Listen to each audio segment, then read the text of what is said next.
प्रधानमंत्री नरेंद्र मोदी ने नई दिल्ली में ग्लोबल मिलेट श्री अन्न सम्मेलन का किया उद्घाटन। पीएम ने अंतर्राष्ट्रीय मिलेट्स वर्ष पर डाक टिकट और सिक्का भी किया जारी।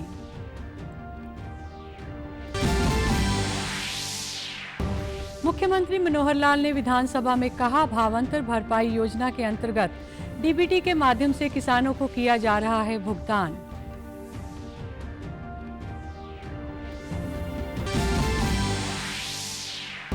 सिरसा में नशा मुक्त भारत अभियान के तहत जिला प्रशासन द्वारा मैराथन का आयोजन, लोगों को नशे से दूर रहने की दिलाई शपथ।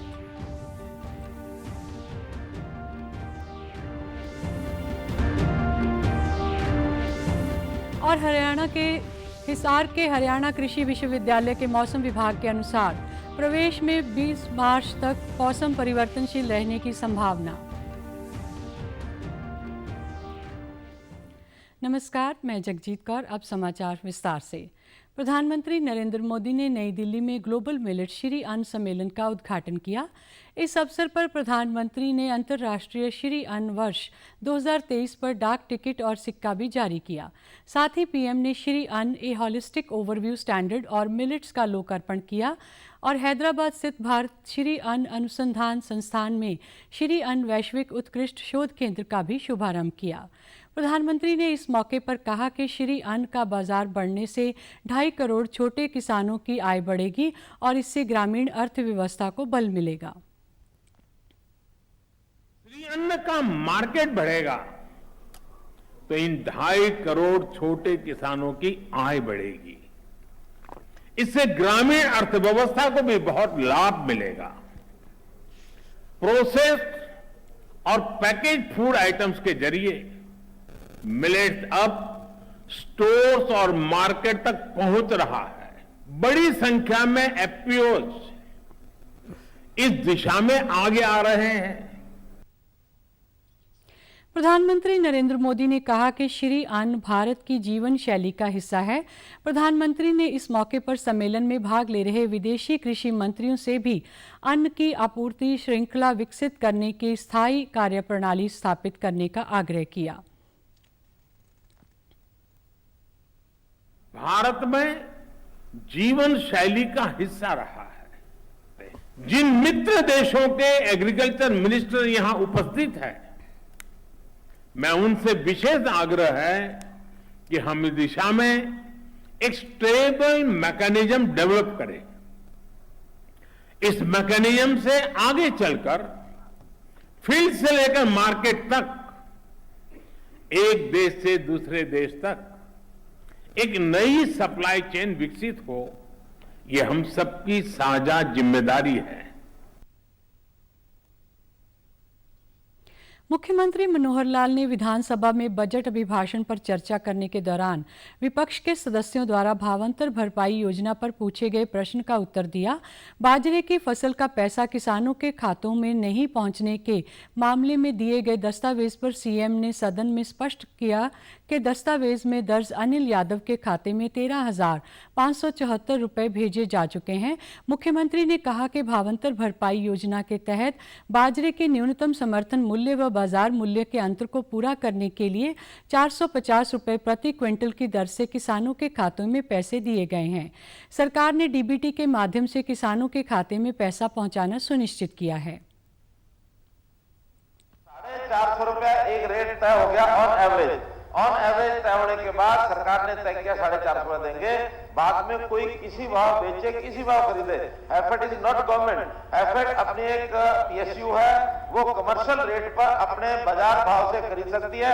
चाहे उनको 1750 का, उनको 2200 खरीदना पड़ेगा तब भी वो खरीदेंगे। हमने 450 सबको देना है, उसके कम ज्यादा बेचना ये किसान का और खरीदार का दोनों की मर्जी। अगर इन्हीं दोनों का अकाउंट ला के हमको दे दे कि उनके इस दिन के खाते में नहीं पहुंचा, तो कोई प्रमाण है। अगर ये प्रमाण है कि अनिल यादव सन ऑफ सूरज सिंह, उसका 3.769 एकड़ जमीन है, 13,574 रुपया स्टेटस है, पेमेंट सेंड। वहीं मुख्यमंत्री ने प्रश्नकाल के दौरान राज्य में अनुसूचित सड़कों तथा राष्ट्रीय राजमार्गों पर ग्रीन बेल्ट पर अवैध निर्माण के संबंध में पूछे गए प्रश्न के जवाब में कहा कि प्रदेश में ग्रीन बेल्ट पर बनी अवैध इमारतों पर राज्य सरकार सख्त कार्रवाई कर रही है।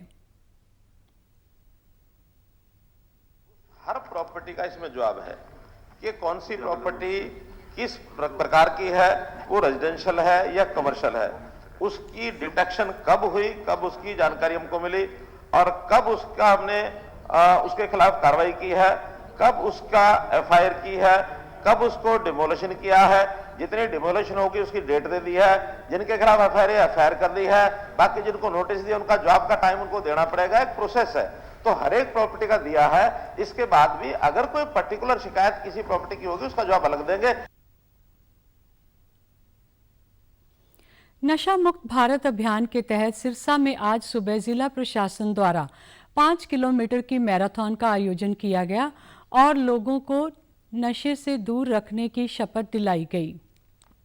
उपायुक्त पार्थ गुप्ता ने मैराथन को बरवाला रोड शहीद भगत सिंह स्टेडियम से हरी झंडी दिखाकर रवाना किया। इस मौके पर उपायुक्त ने कहा कि इस मैराथन का उद्देश्य लोगों को नशे से दूर रखना और युवाओं को खेलों में भाग लेने के लिए प्रेरित करना है। उन्होंने बताया कि इस महीने में राहगिरी कार्यक्रम का भी आयोजन किया जाएगा।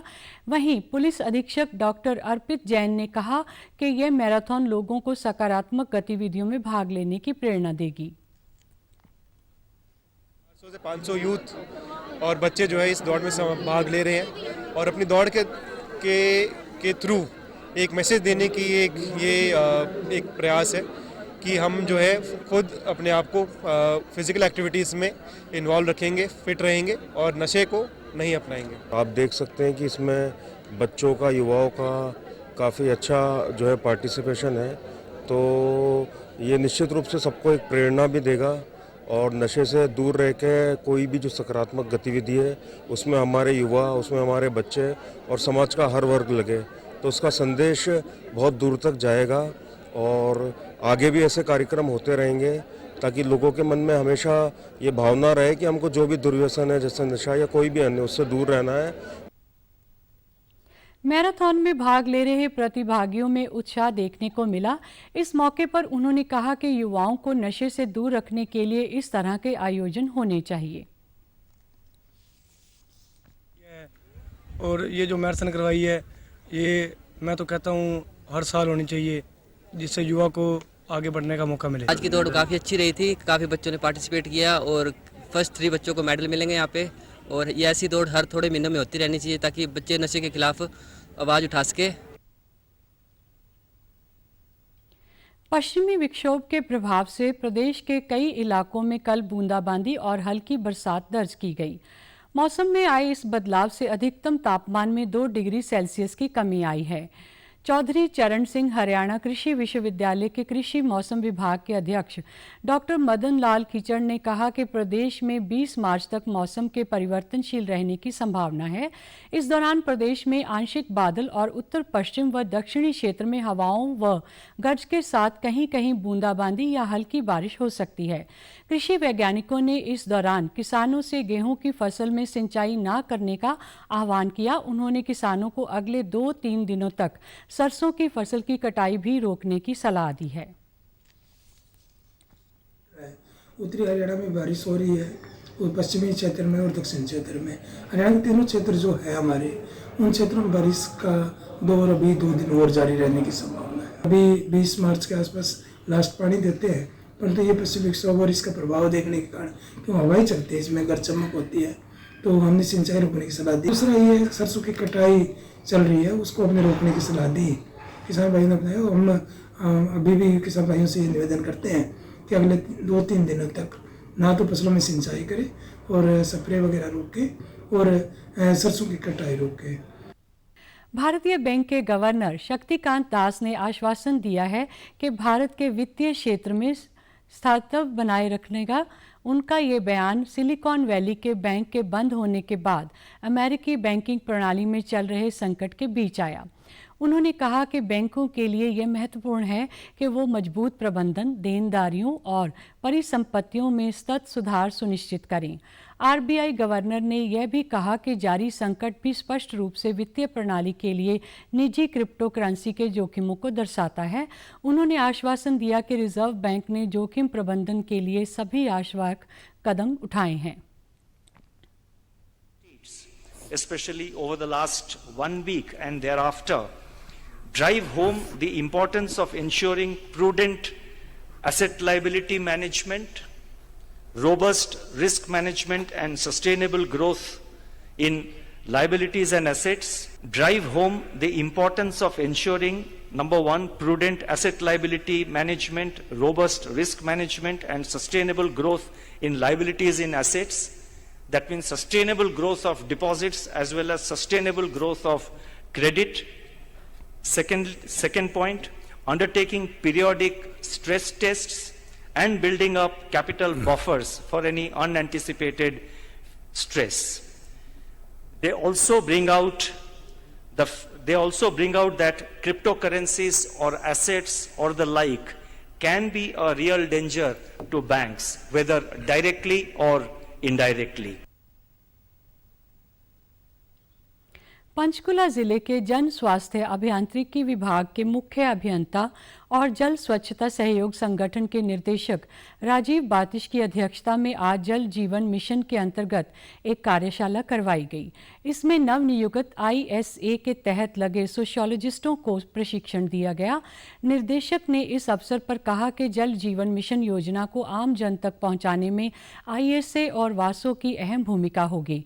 उन्होंने सामूहिक प्रयासों से जल जीवन मिशन को कामयाब करने की अपील करते हुए कहा कि इस मिशन के अंतर्गत दिए गए लक्ष्य को पूरा करने का यह अंतिम वर्ष है, इसीलिए मेहनत और लगन से कार्य करने की जरूरत है। डीडी न्यूज़ पर हर महीने के आखिरी रविवार को मन की बात कार्यक्रम के जरिए प्रधानमंत्री नरेंद्र मोदी करोड़ों लोगों से सीधे जुड़ते हैं। 3 अक्टूबर 2014 को पहली बार पीएम ने जनता से मन की बात साझा की थी। अप्रैल में 100वीं कड़ी के साथ ये सिलसिला जारी रहेगा।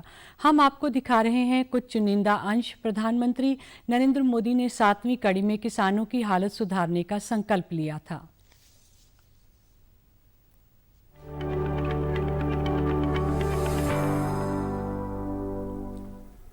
मेरे किसान भाइयों बहनों, मैं आपको विश्वास दिलाता हूं कि आपने जितनी बातें उठाई है, जितने सवाल पूछे हैं, जितने भिन्न भिन्न पहलुओं पर आपने बातें की है, मैं उन सब के विषय में पूरी सरकार में जागरूकता लाऊंगा, संवेदना लाऊंगा। मेरा गांव, मेरा गरीब, मेरा किसान भाई ऐसी स्थिति में उसको रहने के लिए मजबूर नहीं किया जा सकता।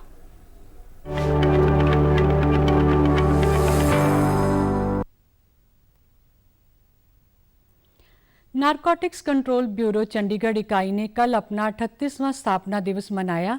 इस अवसर पर जोनल डायरेक्टर अमनजीत सिंह ने कहा कि ब्यूरो की ओर से लोगों को नशे के दुष्ट प्रभाव के बारे में जागरूक करने के साथ साथ इसकी तस्करी को रोकने के लिए भी अनेक कदम उठाए जा रहे हैं।